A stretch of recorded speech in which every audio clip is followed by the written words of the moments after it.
অনুমতি ছাড়া মেয়ের ছবি তোলা অন্যায়। আমি ওকে বললাম সরি বলতে, ও শুনলো না, বললোই না। বললো আমার গ্রামে আয় দেখে নেব।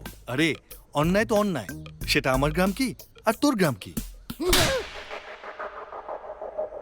এখন ডিলিট কর। করতেছি। চাইলে ওখানেই মারতে পারতাম, কিন্তু ও যে অন্যায় করেছে তার জন্য আপনাদের নিজেদেরই মান সম্মান যেত।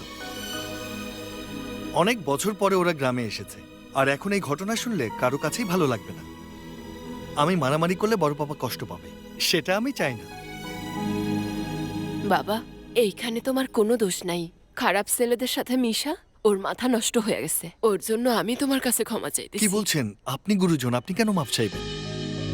এই, তুই যে অন্যায় করেছিস তার জন্য তোর মা কেন মাপ চাইবে, বুঝতে পেরেছিস? এবার সরি বলে দে, আমরা চলে যাচ্ছি। সরি। আমরা এখন আসি।